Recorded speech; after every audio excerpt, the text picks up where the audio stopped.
Hello, welcome back to Pazhampori learns building.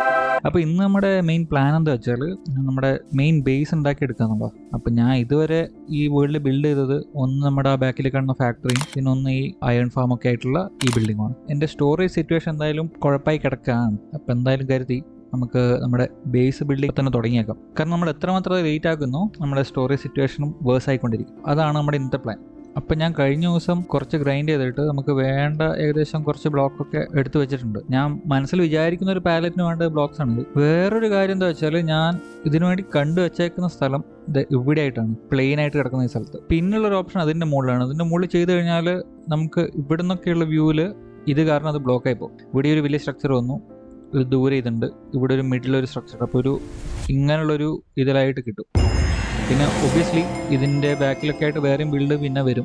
പക്ഷേ നമുക്ക് main ആയിട്ടുള്ളൊരു സാധനം നടുക്കായിട്ട് വെക്കുമ്പോൾ ഉള്ള ഒരു കോമ്പോസിഷൻ ഉണ്ടല്ലോ. പിന്നെ വേറൊരു കാര്യം എന്താ വെച്ചാൽ ഞാൻ ഇതിന് വേണ്ടിയിട്ട് കണ്ടുവച്ചിട്ടുള്ളൊരു ഇൻസ്പിറേഷൻ ഇത് പിൻട്രസ്റ്റിൽ തപ്പിയപ്പോൾ കിട്ടിയതാണ്. ചേർച്ചിൻ്റെ ഒക്കെ ലുക്ക് ഉണ്ട്, പക്ഷെ ഇതിൻ്റെ അകത്ത് ഉള്ള ചില എലമെന്റ്സ് ഭയങ്കരമായിട്ട് മൈൻക്രാഫ്റ്റിൽ കൊണ്ടുവന്ന നല്ല രസം ഉണ്ടാകുന്നുള്ളൊരു തോന്നൽ വരുന്നുണ്ട് എനിക്ക്. പക്ഷെ അതേ സമയത്ത് ഇതിൻ്റെ ഒരു 1-on-1 റിപ്ലിക്ക അല്ല ചെയ്യാൻ വിചാരിക്കുന്നത്. പകരം ഇതിൻ്റെ അത് ഇൻസ്പയർ ആയിട്ട് കുറച്ചൊക്കെ ഇതിൻ്റെ ഷേപ്സ് എന്നൊക്കെ എടുത്തിട്ട് നമുക്കൊരു സാധനം ഉണ്ടാക്കിയെടുക്കാം. പിന്നെ ഞാനിപ്പോൾ ഇതിനെ ഒന്ന് പ്ലെയിൻ ആക്കി എടുക്കുകയാണ്. കാരണം നമുക്കിത് പ്ലാൻ ചെയ്തെടുക്കുമ്പോൾ ഒരു പ്ലെയിൻ ഫ്ലാറ്റ് സർഫേസിൽ പ്ലാൻ ചെയ്യുന്നത് കുറച്ചുകൂടി ഈസിയാവും. അത് കഴിഞ്ഞിട്ട് വേണമെങ്കിൽ നമുക്ക് വീണ്ടും ടെറാഫോം ചെയ്തിട്ട് ഇതിനെ കുറച്ചുകൂടെ നാച്ചുറലി ഓർഗാനിക് ജോഗ്രഫിയിലേക്ക് ആക്കിയെടുക്കാം. ഒരു വലിയൊരു ഏരിയ നമുക്കൊന്ന് ക്ലിയർ ആക്കി എടുക്കാൻ പറ്റിയിട്ടുണ്ട്. അപ്പോൾ നമുക്ക് എന്തായാലും നമ്മുടെ ഒരു ലേ ഔട്ട് ആദ്യം പ്ലാൻ ചെയ്തെടുക്കാം. അപ്പോൾ നമുക്ക് മെയിനായിട്ട് വേണ്ടത് ഒരു വലിയൊരു ഹാള് പോലത്തെ ഒരു ഏരിയ ആണ്. അപ്പോൾ ഇവിടെ നിന്ന് തുടങ്ങുകയാണെങ്കിൽ 1, 2, 3, 4.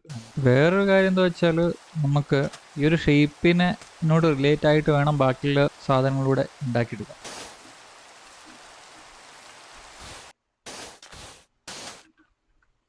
അപ്പോൾ ഇങ്ങനെയാണ് ഞാൻ ഒരു ബേസിക് ലേ ഔട്ട് ആക്കി വെച്ചിട്ടുള്ളത്. അപ്പോൾ ഞാൻ വിചാരിക്കുന്നത് വെച്ചാൽ നമുക്ക് എൻട്രി വേണമെങ്കിൽ ഇവിടെ നിന്ന് കൊടുക്കാം, ഒരു എൻട്രി, അവിടുന്ന് ഒരു എൻട്രി, അവിടുന്ന് ഒരു എൻട്രി, അവിടുന്ന് ഒരു എൻട്രി. ഈ ബാക്കിലായിട്ടാണ് ഞാൻ സ്റ്റോറേജ് വിചാരിക്കുന്നത്.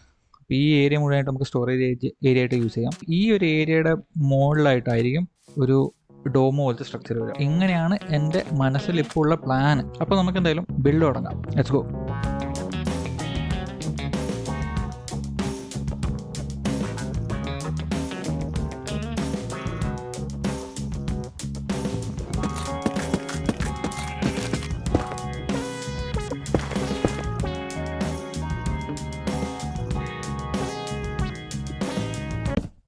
നമ്മൾ തീരുമാനിച്ച ആ റെഡ് പാലറ്റ് വെച്ചിട്ട് ഒരു ചെറിയൊരു ഗ്രേഡിയൻ്റ് ഉണ്ടാക്കി കൊടുത്തിട്ടുണ്ട്.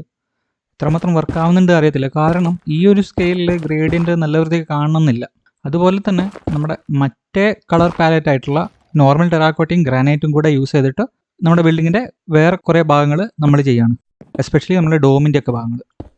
ഇപ്പം ഞാൻ ചെയ്യുന്നത് എന്താ വെച്ചാൽ നമ്മുടെ ഡോമിൻ്റെ വാൾ സ്ട്രക്ചറിൻ്റെ എൻഡ് പോയിന്റ്സ് മാർക്ക് ചെയ്തെടുക്കുകയാണ്. ഈ പോയിന്റ്സ് തമ്മിൽ കണക്ട് ചെയ്താൽ നമുക്ക് നമ്മുടെ ആ ഒരു സർക്കുലർ ഫോം കിട്ടിക്കോളും.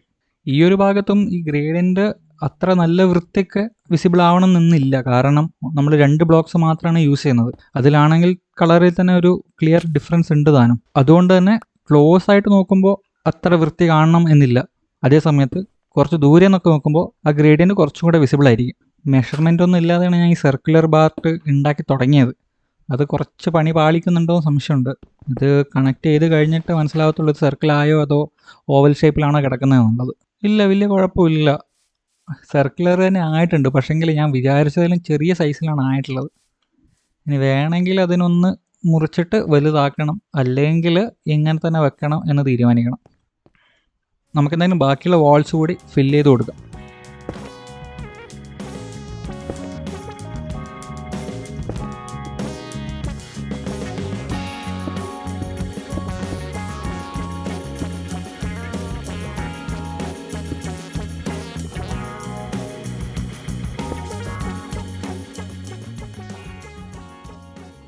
ഇപ്പോൾ ഈ ഒരു ലെവലിലേക്കാണ് നമ്മുടെ ബിൽഡ് ആയി കിട്ടിയിട്ടുള്ളത്. നമുക്ക് ഇനി ഫ്ലോറിങ്ങും ബാക്കിയുള്ള കാര്യങ്ങളും കൂടെ ചെയ്തു തുടങ്ങാം.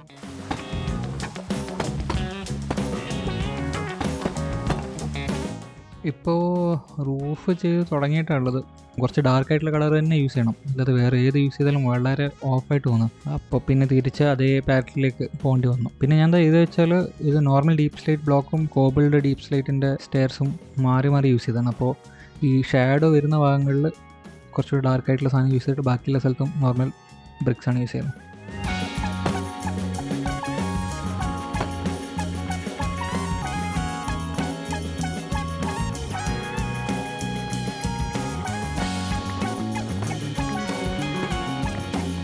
ഇവിടെ ഒരു ചെറിയ കോട്ടിയാട് പോലെയുള്ളൊരു സാധനം ആക്കിയെടുക്കാൻ വേണ്ടിയിട്ടുള്ള ഒരു പരിപാടിയാണ്. അപ്പോൾ നമ്മൾ സ്റ്റെപ്പ് വെച്ച് കൊടുത്തിട്ട് ഒരു സ്ക്വയറിന് ബോർഡർ ആക്കി കൊടുത്തിട്ട് അതിന് നടുക്കുള്ള ഏരിയ നമ്മൾ ഗ്രാസ് ആയിട്ട് തന്നെ അല്ലെങ്കിൽ മോസായിട്ട് വെക്കാനാണ് പ്ലാൻ. അപ്പോൾ അവിടെ ഒരു ചെറിയൊരു കോട്ടിയാട് ഉള്ള പോലെ ഒരു ഫീൽ കിട്ടും. ഇനി നമുക്ക് നമ്മുടെ മെയിനായിട്ട് വേണ്ട സ്റ്റോറേജിൻ്റെ പരിപാടി തുടങ്ങാം. ഒരു കോപ്പർ ഗോളം ബേസ്ഡ് സോർട്ടിംഗ് സിസ്റ്റമാണ് ഞാൻ ഇതിന് വേണ്ടിയിട്ട് തീരുമാനിച്ചിരിക്കുന്നത്. ഈ ഒരു സിസ്റ്റം ഉണ്ടാക്കാൻ വളരെ ഈസിയാണ്. നമുക്ക് മെയിനായിട്ട് വേണ്ടത് ഈ മഡ് ബ്ലോക്കാണ്. ഇത് വളരെ ഇമ്പോർട്ടൻ്റ് ആണ്. കാരണം ഈ ബ്ലോക്കിൻ്റെ സൈസ് ഒരു റെഗുലർ ബ്ലോക്കിനെക്കാട്ടിയും ഇച്ചിരി ചെറുതായത് കാരണം നമ്മൾ ഇതിന് മുമ്പിൽ ചെസ്റ്റ് വെച്ച് കഴിഞ്ഞാൽ ഇതിൻ്റെ മുകളിൽ നിൽക്കുന്ന ഗോലത്തിന് ആക്സസ് ചെയ്യാൻ പറ്റും. ഇനി ഈ ബ്ലോക്സിന് മുന്നിലായിട്ട് വേണം നമുക്ക് നമ്മുടെ ചെസ്റ്റ് വെച്ച് കൊടുക്കാൻ. കോപ്പർ ഗോലത്തിന് കൺസിക്യൂട്ടീവായിട്ട് 10 ചെസ്റ്റ് വരെ ഓർഡറിൽ നോക്കാൻ പറ്റും. 10 ചെസ്റ്റാണ് ഓരോ ഗോളത്തിനും വേണ്ടിയിട്ട് നമുക്ക് അസൈൻ ചെയ്യേണ്ടത്. അതിനുവേണ്ടി 3x3 ഒരു മെട്രിക്സ് ആണ് നമുക്ക് ഇതിൻ്റെ മുന്നിൽ ഉണ്ടാക്കി കൊടുക്കേണ്ടത്.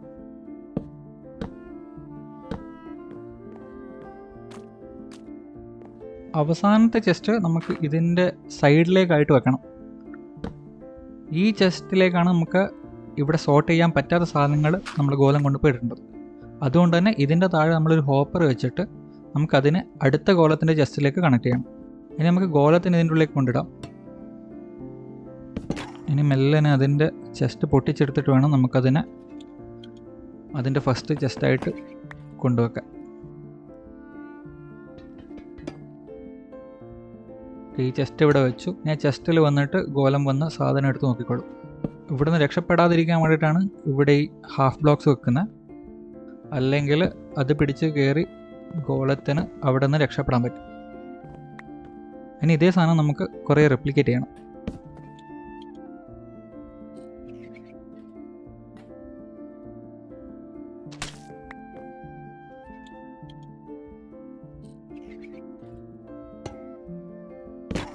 അടുത്ത കോലത്തിന് കൊണ്ടുവന്ന് വെച്ച് അതിൻ്റെ ചെസ്റ്റ് എടുത്തിട്ട് വേണം നമുക്ക് ആദ്യത്തെ ചെസ്റ്റിൻ്റെ ഹോപ്പറിന് താഴെ കൊണ്ടുപോയി വെക്കാം.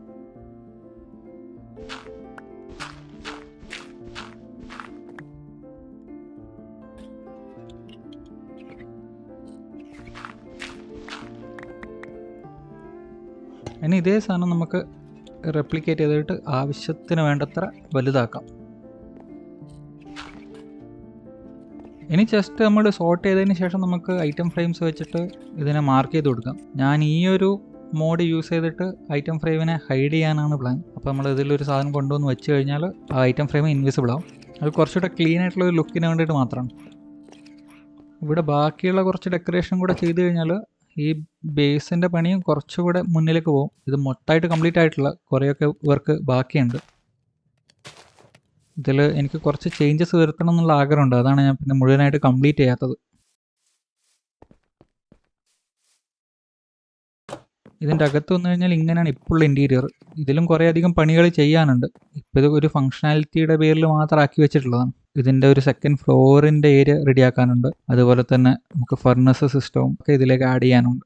But for the time being നമുക്കൊരു വർക്കിംഗ് സ്റ്റോറേജ് സിസ്റ്റം ഉണ്ട്. അതിൽ ഞാൻ സന്തുഷ്ടനാണ് എന്ന് വിചാരിക്കുന്നു. ഇനി ഇതിലേക്ക് വേറെന്ത് ആഡ് ചെയ്യണം എന്നതുകൂടി നിങ്ങളൊന്ന് കമൻറ്റ് ചെയ്യുകയാണെങ്കിൽ നന്നായിരുന്നു. അപ്പോൾ അടുത്ത വീഡിയോ കാണാം. അതുവരേക്കും ബൈ.